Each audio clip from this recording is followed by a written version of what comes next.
5ই August ক্ষমতাচ্যুত হওয়ার পূর্ব মুহূর্তে শেখ হাসিনাকে সেনাবাহিনী দুটি চয়েস দিয়েছিল বলে জানিয়েছেন বিএনপির মহাসচিব মির্জা ফখরুল ইসলাম আলমগীর। তিনি বলেন, সেনাবাহিনী শেখ হাসিনাকে দুটো চয়েস দিয়েছিল, দুটোর মধ্যে একটাকে বেছে নেবেন। একটা হচ্ছে চারদিক থেকে জনগণ আসছে উত্তাল সমুদ্রের মতো, তাদের দ্বারা পৃষ্ঠ হবেন, নাকি যান বাঁচাবার জন্য পালিয়ে যাবেন।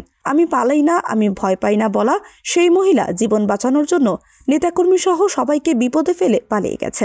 এই হচ্ছে ফ্যাসিবাদের পরিণতি। রোববার বিকেলে সাম্য মানবিক বাংলাদেশ বিনির্মাণে পঞ্চগড়ের বোদা উপজেলার সাকোয়া স্কুল অ্যান্ড কলেজ মাঠের জনসভায় প্রধান অতিথির বক্তব্যে তিনি এসব কথা বলেন। বিএনপির মহাসচিব বলেন, পালিয়ে গিয়ে হাসিনা ভারত থেকে ষড়যন্ত্র করছে, একটা মিথ্যা প্রচারণা করছে। এখানে আমাদের হিন্দু ভাইয়েরা বসে আছেন, এই দেশে নাকি আপনাদের উপর অত্যাচার হচ্ছে, নির্যাতন হচ্ছে, কারো কাছে চাঁদা চাওয়া হচ্ছে। আপনারা বলেন তো, এরকম কোথাও কি হয়েছে?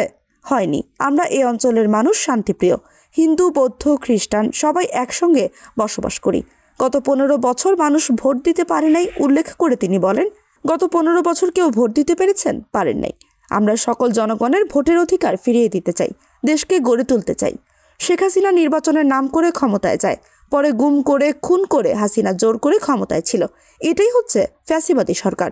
ফ্যাসিবাদীদের ষড়যন্ত্র চলছে, তারা দেশকে বিভক্ত করতে চায়। তাদের সকল অপচেষ্টা প্রতিহত করতে দেশের মানুষকে এক হয়ে লড়তে হবে।